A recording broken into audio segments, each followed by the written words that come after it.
Sa nakaraang video ay natapos tayo kung saan ay matapos na maghanda ng pag-atake ni Yonjuka, ang 5th phase of Nine Heavens Master Sword, Earth Annihilating Scatter Sword, ay agad naman niyang binitawan ito, at buong-buo na sinalo ng malaking halimaw sa kanyang harapan, at sa nangyari ay nagkaroon naman ito ng napakalakas na pagsabog mula sa kanilang kinaroroonan.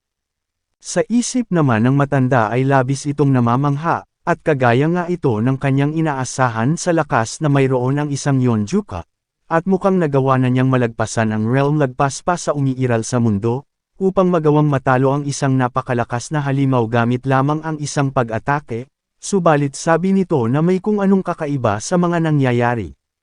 Sa kabilang banda naman sa kinaroroonan ng magkapatid na Nanggang, ay hindi naman makapaniwala ang kuya nito dahil sa labis na matigas ang balat ng halimaw na kanilang kinakaharap, dahil sa nagawa na niyang maipalabas ang lahat ng kanyang makakaya, at hindi ito makapaniwala na wala man lang pinsala itong natamo mula sa mga iyon. Sinabihan naman siya ng kanyang kapatid na hindi naman ito nakakapagbigay ng labis na panganib para sa kanila, ngunit ang angking tigas ng balat nito ay ibang usapan na. Dahil dito ay napasabi na lamang ang kanyang kapatid na kung ang mga pag-atake ni Yonjuka ay nagagawang mapaslang ang mga ito, ay maaaring may paraan pa kaya naman ay gagamitin nilang pagkakataon ito para sabay na umatake, na agad naman na sinang-ayunan ng babae. Habang nakikita naman ng matandang si Shin Yanggak ang mga nangyayari, ay napasabi naman siya na hindi man sila may kukumpara sa kanilang Yonjuka. Ngunit hindi nito naisip na ang kahit na ang pinagsamang lakas ng mga martial master na nagawang may master ang mga secret technique ng Nanggang clan ay walang kahit na anong epekto, kaya naman ay sa palagay niya na may kung anong mali sa lahat ng nangyayaring ito. Sa kabilang banda naman sa Shaanxi Province malapit sa Huayin City sa teritoryo ng Mount Hua, ay kasalukuyang may kinakaharap na isang halimaw, ang isang martial master sa lugar, at sa lakas ng mga pag-atake ng halimaw ay nagsanhi ito ng malakas na pagsabog. Dahil dito ay napasabi naman ng martial master na sa pakiramdam niya ay ito na ang kanyang katapusan, at sinong makakapag-isip na ang dokumento na kanilang natanggap mula sa Alliance of Justice ay talagang totoo. Ang mga ito ay talagang nagpapalit ng anyo bilang mga halimaw kapag nagawa nilang mapaslang ang isang 10-headed demon soldier, at talagang nakakabaliw ito. At mukhang kahit ang Mount Hua sect ay kailangan na pagtuunan ng pansin ang pag-ubos sa Dark Spectral sect. Sabi mula sa ulat na kanilang natanggap na ang mga halimaw na ito ay mas lumalakas pa ng ilang beses matapos na magpalit ng anyo, kaya naman ay titignan niya kung gaano nga ba sila kalakas. Matapos ay agad naman itong naghanda ng isang napakapambihirang teknik, at ito ay ang Plum Blossom Sword Art 5th Phase, Plum Blossom Broadsword, na matagumpay naman na tumama sa halimaw na kanyang katapat. Nang bigla naman itong natigilan, dahil sa ang kanyang Plum Blossom Sword Art ay labis na malakas upang magawang humiwol ng makapal na bakal, ngunit ngayon ay hindi man lamang siya nakagawa kahit kaunting galos dito. Matapos ay inatake siya ng halimaw, upang magawa niyang mapa-atras, sa isip nito ay napasabi na lamang siya na ibang-iba ang mga ito matapos na magpalit ng anyo bilang halimaw. Ito ay mabagal sa pagkilos, ngunit ang lakas nila ay labis na nakakamangha, at gamit lamang ang isang pag-atake ay maaring magiging katapusan na niya. Kaya naman ay gaya nga ito ng kanyang inaasahan sa Dark Spectral sect, dahil ang kapangyarihan ng mga ito ay hindi isang biro, ngunit kapag nagawa niyang palabasin ang kanyang Plum Blossom Full Bloom, ang rurok ng 24 na sequence ng Plum Blossom Sword Art, ay ang sitwasyon ay magbabago na. Matapos ay agad niyang binitawan ito sa katawan ng malaking halimaw sa kanyang harapan. Sa nangyari matapos niyang magbigay ng pag-atake, ay sa ikalawang pagkakataon ay muli siyang nagulat at hindi makapaniwala, dahil sa maging iyon ay hindi man lang nakagawa ng kahit na kaunting galos dito. Matapos ay binigyan naman siya nito ng isang malakas na counter-attack, upang magawa siyang mapa-atras ng malayo. Dahil dito ay naiinis siyang napasabi na isa lamang itong hamak na 10-headed demon soldier, at mayroon pang hindi mabilang na kagaya nito sa Dark Spectral sect, at ang pinakamasama pa ay mayroon pang 100-headed demonic kings. Napasabi na lamang siya na isang biyaya pa din na ang mga disciple ng Mount Hua sect ay hindi masasaksihan ang sitwasyon niyang ito, dahil hindi niya naisip, na siya bilang ang Infinite Supreme, isa sa mga 10 greatest masters ay magmumukhang kaawa-awa sa harapan ng isang ito. Ang Mount Hua Sect's Infinite Supreme, isa sa 10 greatest master, matapos na ang 10-headed demon soldier ay magbagong anyo bilang isang mabangis na halimaw, ay nagawang matalo ito matapos ng mahigpit na pakikipaglaba sa loob ng isang oras. Kung umabot ka na sa parte ng video na ito ay maari lamang na i-click ang like at super thanks sa baba bilang pagsuporta. Maraming salamat. Sa kinaroroonan naman ng ating bida sa Earth God Tomb malapit sa Mount Jiaxian, ay nagpapatuloy naman ang pakikipaglaban ng dalawang magkapatid na nanggang sa isang halimaw. Matapos ng malakas na pag-atake sa kanilang dalawa, ay napasabi ang kuya nito na hindi niya magawang makaisip ng kahit na anong paraan upang magawang mapabagsak ang isang ito. Nagawa na niyang ilabas ang lahat ng teknik na mayroon ang kanilang nanggang clan, at hindi na nito alam pa kung papaano reresolbahin ang matigas nitong pangangatawan. Dagdag pa nito na dahil sa ang kanyang kapatid ay wala pa sa level ng kanyang ama, at ang mga techniques na ginamit nito ay hindi maitatanggi na top tier ng kanilang nanggang clan, ay walang kahit na anong galos man lang na naisanhi, kaya naman ay napapatanong siya na kung papaano naman nila magagawang matalo ito. Nang nagmamadali naman silang tinawag ni Yonjuka at humihingi ito ng paumanhin dahil sa labis na itong nahuli, kaya naman magmula ngayon ay siya na ang bahala sa halimaw na nasa kanilang harapan. Matapos ay agad naman itong inatake ang halimaw gamit ang Nine Heavens Master Sword Second Phase, Unbound Earth, at gamit lamang ang isang pag-atake ay madali lamang niyang napaslang ito. Matapos na masaksihan ng dalawa ang ginawa ng ating bida, ay hindi naman sila makapaniwala, dahil sa isang pag-atake lamang ay nagawa na nitong tapusin ang labanang hindi nila alam kung sa papaanong paraan nila magagawang manalo. Sa nakitang iyon naman ng matandang si Shim Yanggak ay napasabi ito sa kanyang isip na ang halimaw na may labis na matigas na pangangatawan, ay mabilis lamang na nabura gamit ang isang pag-atake. Bukod sa kakayahan nito at lakas, ay kahit na ang mga pambihirang teknik na mayroon ang nanggang clan na sinasabing kayang pumantay sa 5 great clans, ay hindi man lang nakapagdulot ng kahit na anong pinsala, ngunit tinapos lamang niya ito sa isang pagkilos. Ngayon na naisip na niya ito, noong unang lumaban si Yonjuka sa isang 10-headed demon matapos nitong magpalit ng anyo bilang isang halimaw, ay gumamit ito ng madaming malalakas na pagkilos mula sa Nine Heavens World Technique. Ngunit sa mga pag-atake niyang iyon ay tanging galos lamang ang naidulot nito. Ngayon na nagagawa na niyang matalo ang mga halimaw na ito ng Mad Alien, ay ang ibig sabihin lamang nito ay dahil sa kanyang Nine Heavens Master Sword Technique. Sabi pa nito na kung ikaw ay hindi mula sa Crouching Dragon Estate, ay napaka-imposible para sa kung sino ang magawang ma-master ang Nine Heavens World Technique, at tanging pagkatapos lamang na may master ito ng tuluyan, ay doon palang maaaring matutunan ang Nine Heavens Master Sword. Kahit pa ipagtanong pa sa buong Central Plain, ay duda siya na mayroon pang ibang tao bukod sa binatang ito ang kayang matutunan ang Nine Heavens Master Sword, kaya naman kung tama ang kanyang hinala, ay ang Nine Heavens Master Sword, ay ang natural na pangkontra sa malakas na kapangyarihan ng Dark Spectral Sect.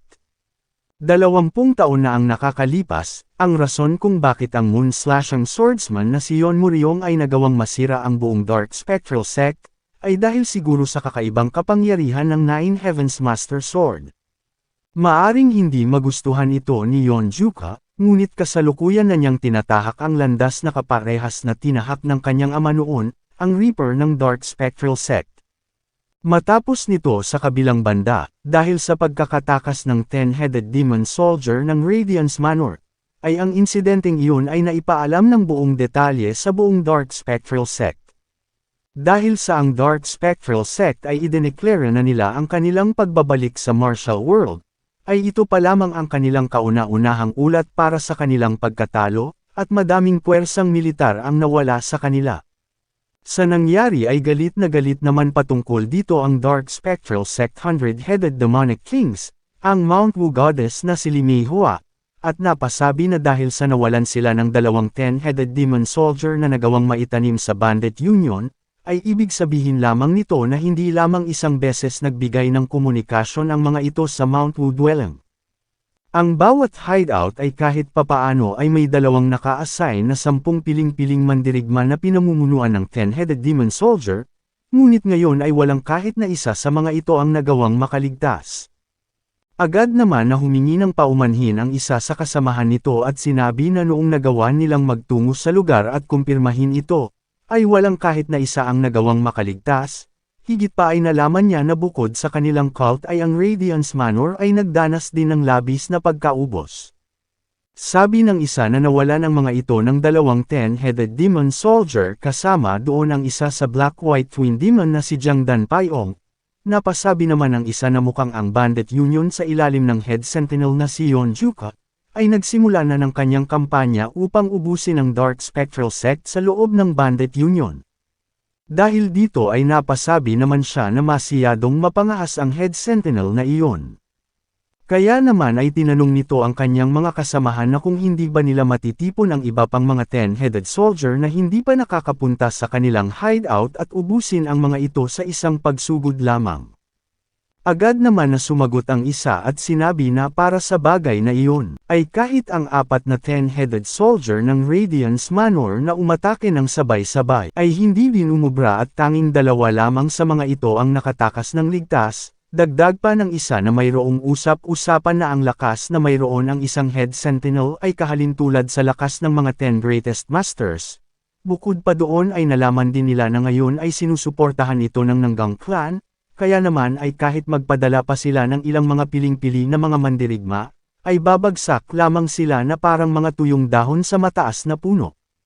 Hindi naman makapaniwala si Li Meihua sa kanyang mga narinig, at sa isip nito ay napapasabi siya na kung ang ibig sabihin ba nito ay ang martial prowess ng isang iyon ay labis na malakas, sapat upang magawang matalo ang 4 na 10-headed soldier ng sabay-sabay, at kung totoo nga ang balitang iyon, ay hindi na nila pa kakayanin ang kahit na anong pagkatalo ng kanilang puwersa.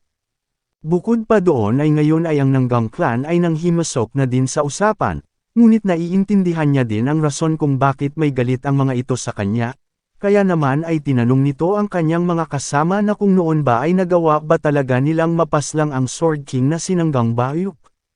Sinang-ayunan naman ito ng 2 at sinabi na walang paraan para makaligtas pa siya sa kondisyon niyang iyon, dahil bukod sa mga pinsala nito, ay binigyan niya din ito ng panapos na pag-atake.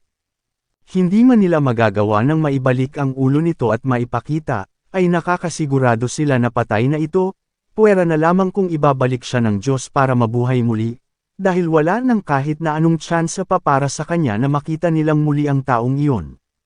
Dahil dito ay napasabi naman si Li Meihua na ang akala niya ay ang pagbure sa Sword King ay ang Dark Spectral Sect ay mawawalan na ng kahit na anong sagabal, ngunit ngayon ay ang mga bastardo ng Nanggang clan at ng Crouching Dragon Estate ay gumagawa ng kaguluhan laban sa kanila.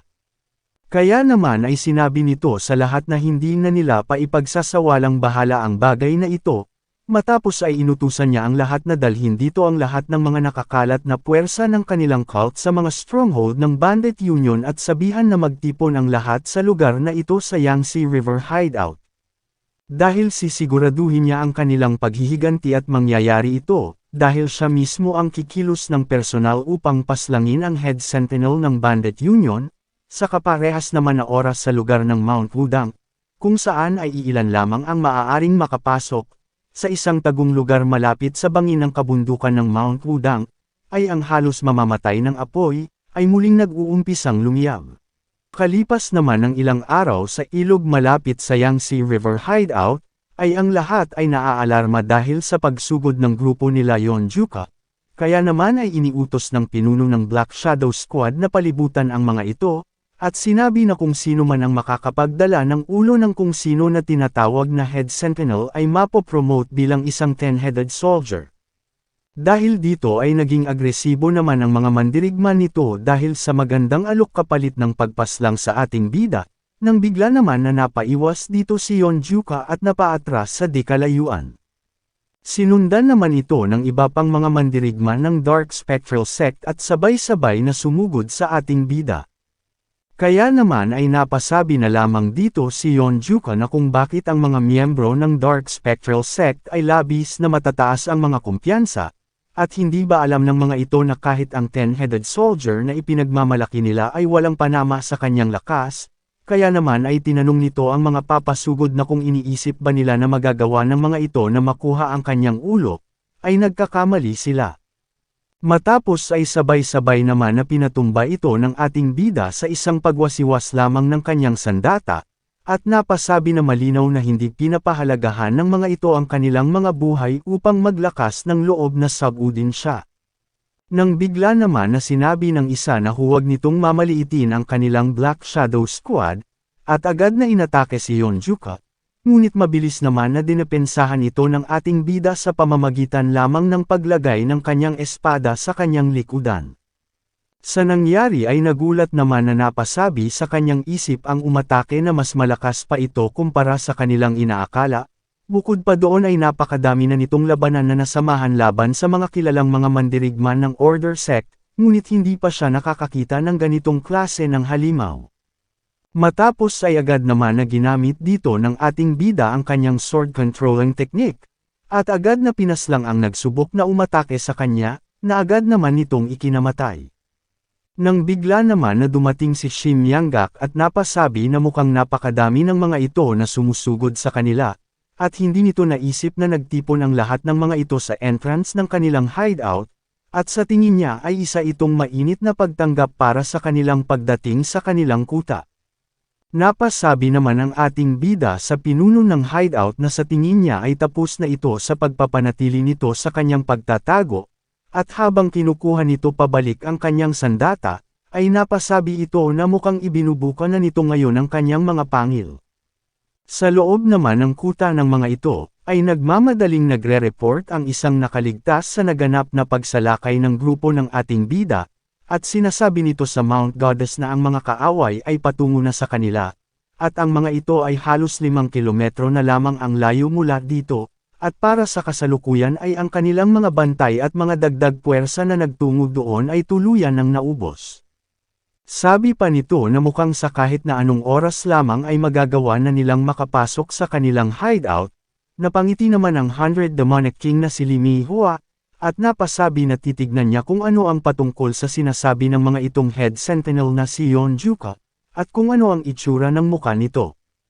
Sa labas naman ay ibinalita ng ibang mga bantay na nagawa na ng mga ito ang makapasok sa kanilang tarangkahan, kaya naman ay inutusan ang lahat na manatili sa kanilang mga posisyon. Nang magawa naman na makapasok na ng mga ito ng tuluyan, ay agad na inutos ng isa na agad na isara ang tarangkahan upang hindi na magawang makatakas ng mga ito palabas, at ang lahat ng mga may hawak na palaso ay maghanda upang tumira sa direksyon nila.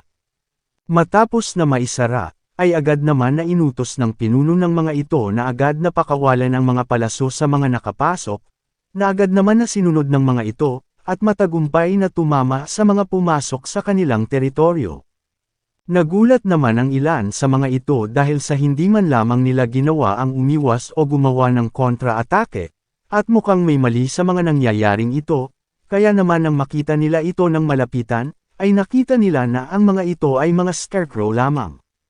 Sa nangyari ay napatanong naman ang mga ito na kung saan naman sila nagtungo, sabi ng isa na mukhang ang makapal na hamog ay naging sagabal upang hindi nila makita ang tunay nilang kinaroroonan, kaya naman ay inutos ng isa na hanapin ng lahat ang mga ito, at huwag hahayaan na makalayo.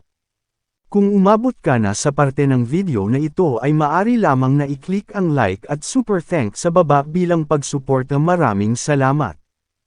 Isang linggo bago ito, sa isang kagubatan, ay tinanong naman ng kuya ni Nanggang Yon si Yonjuka patungkol sa insidenteng naganap noong nakaraang linggo, dahil sa hinayaan nito na pakawalan ang 2 10-headed soldier, at dahil sa sitwasyon ay wala silang ibang pagpipilian, ngunit magmula ngayon, ay ang 2 stronghold na ito ay magsasama upang hadlangan ang kanilang paggalugad sa buong Bandit Union.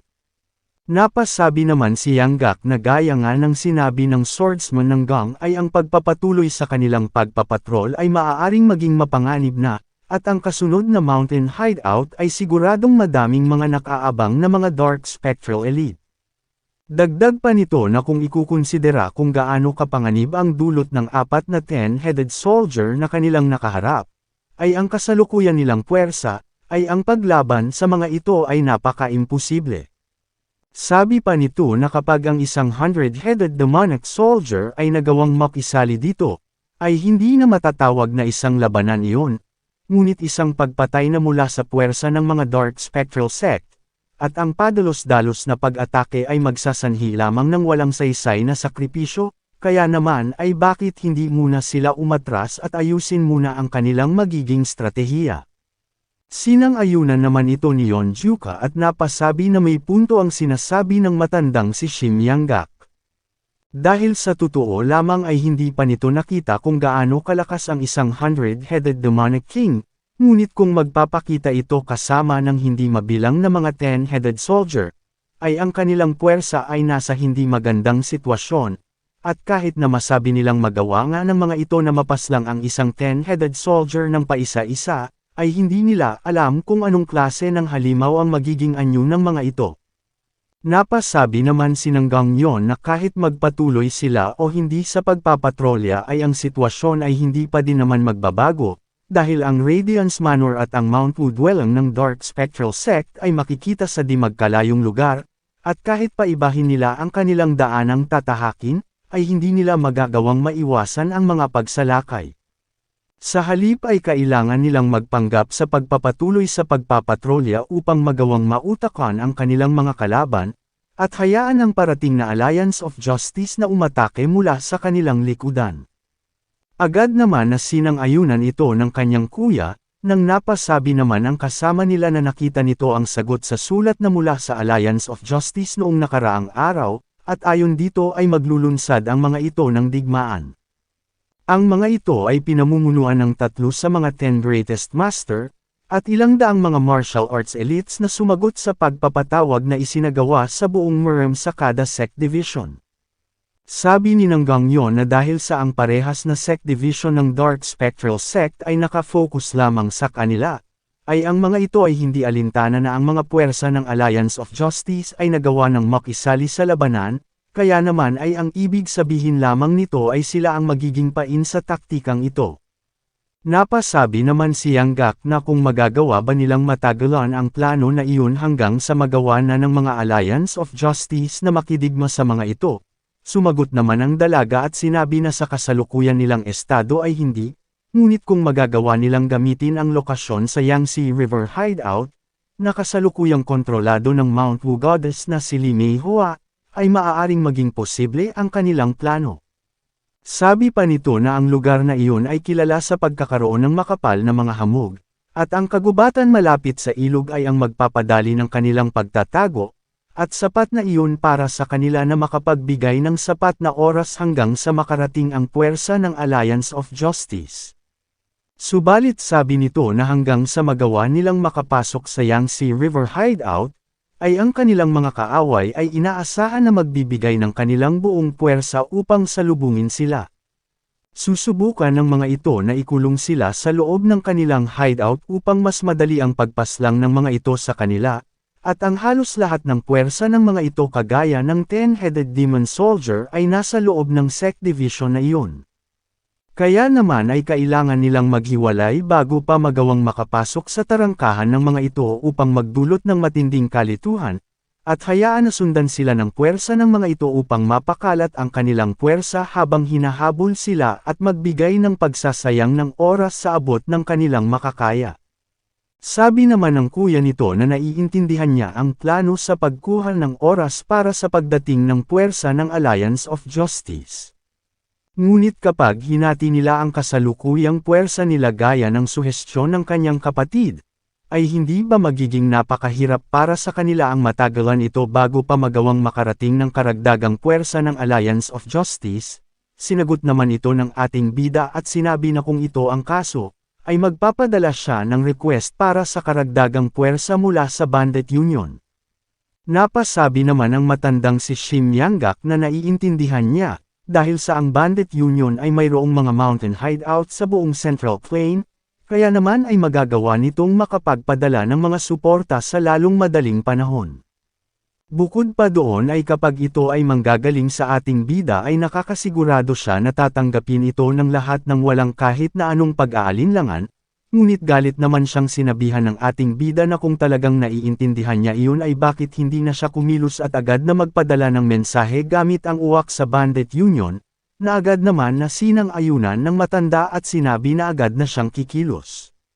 Dagdag pa ng ating bida na maaaring makarating sila sa Yangtze River Hideout sa loob ng 1 linggo. Kaya naman ay kailangan nitong sabihan ang Bandit Union na siguraduhin na ang dagdag puwersa ay magagawang makasama sa kanila sa oras na iyon, dahil kung hindi ay sinisigurado niya kasama ang matandang si Shimyanggak sa papaslangan niya pag hindi nangyari ang ninanais nito. Matapos na may grupo ang pagpapatrol, sa sumunod na araw naman, ay mabilis na nakarating ang uwak na may dala ng mensahe sa Bandit Union. Kaya naman nang makita ito ng Shattering Heaven Demon Lord ay nagtaka ito, dahil sa nakatanggap na siya ng mga balita nitong nakaraan lamang. Ngunit mukhang nagawa na ng binatang iyon na madurog ang 3 mountain hideout ng ganun kabilis. Kaya naman ay agad na niyang kinuha ang liham na dala ng ibon, at agad na binasa. Samantala sa Alliance of Justice, ay habang may ginagawa ang Martial Alliance Lord, ay nagmamadali naman siyang hinahanap ng kanyang alalay, dahil sa may dala itong mahalagang mensahe. Kaya naman matapos na mabasa ito, ay napasabi naman siya na ang lahat ay naaayon sa kung ano ang kanilang plano, at ang lamang ay nakapabor sa kanila sa pagkakataong ito. Sabi pa niya na labis siyang nababahala patungkol sa pagsama ng kung sino na mula sa Chaos Sect sa kanilang puwersa na sasalakay, ngunit wala silang sapat na lakas upang pagtalunan pa ang ganitong klase ng bagay ngayon. Sa lugar naman ng Bandit Union ay masayang napasabi naman ang Shattering Heavens Demon Lord na talagang nagawa ng batang iyon ang kanyang misyon ng mahusay, kahit na hindi siya tunay na masaya patungkol sa pakikipag-ugnayan nito sa mga bastardo ng Alliance of Justice, ngunit hindi niya hahayaan na ang kanilang Head Sentinel ay mapunta sa hindi magandang sitwasyon kasama ng mga ito. Kaya naman ay sa kaparehas na oras, ay sinabi ng Alliance Master Lord sa mga kasamahan nito na isabi sa lahat na ang unang aatakehin ay ang lugar ng Radiant Manor, at ng Mount Woodwellang, at pinahanda ang lahat na aalis sila dito 2 oras magmula ngayon. Sa kabilang banda naman ay natutuwa dito ang pinuno ng Bandit Union, dahil sa matagal-tagal na din mula nang huli siyang makakita ng pagdanak ng mga dugo, kaya naman sila bilang mga Bandit Union, ay magtutungo na din sa kinaroroonan ni Yonjuka. Sa kinaroroonan naman nito, ay napapaisip ito ng malalim, sabi nito na 7 araw magmula ngayon, ay sa wakas ay magagawa na niyang makalaban ang 100-headed demonic kings. Subalit sa huli ay naging siya ang fronta ng digmaan sa pagitan ng Dark Spectral Sect at ng buong martial world, ngunit hindi na mahalaga para sa kanya ito ngayon. Dahil kapag hinayaan nila na magpatuloy ang kasuklam-suklam, madumi, at kasamaan ng mga ito ng may ganap na kalayaan, ay maaaring mawalan siya ng mga taong nais niyang protektahan. Totoong hindi ito magiging madali, ngunit kailangan niya na lumakas pa sa ngayon, dahil kailangan niyang protektahan ang lahat, dahil kung hindi niya makakayang makapagpatamba ng 100-headed demon soldier, ay walang saysay ang lahat ng ito. Nang bigla naman siyang natigilan dahil sa pagdating ng babae sa kinaroroonan niya, kaya naman ay tinanong niya ito kung may kailangan ba siya sa kanya, hindi naman siya sinagot nito bagkus ay sinabi na dapat ay hindi ito lumalabas sa ganito kalamig na panahon, kaya naman ay niyaya na niya itong bumalik na. Nakita naman ito ng dalagang sinanggang yon, upang agad itong umalis malapit sa kanila. Na napansin naman ng dalawa na parang may kakaibang nangyayari dahil sa hindi sila pinansin nito. Kaya naman sa di kalayuan, ay napapatanong ang dalaga na kung sa ganito lamang ba ito magtatapos, at inulit ang sinabi ng dalagang kausap ng ating bida patungkol sa pagiging malamig ng panahon kaya naman ay agad nitong niyaya ang ating bida na pumasok na, sa nangyari ay narinig at nakita naman ito ng dalawa, kaya naman ay sinabihan ng kuya nito ang matandang si Shimyanggak na magpanggap na lamang ito na walang kahit na anong nakita at narinig, na agad naman niyang sinang-ayunan.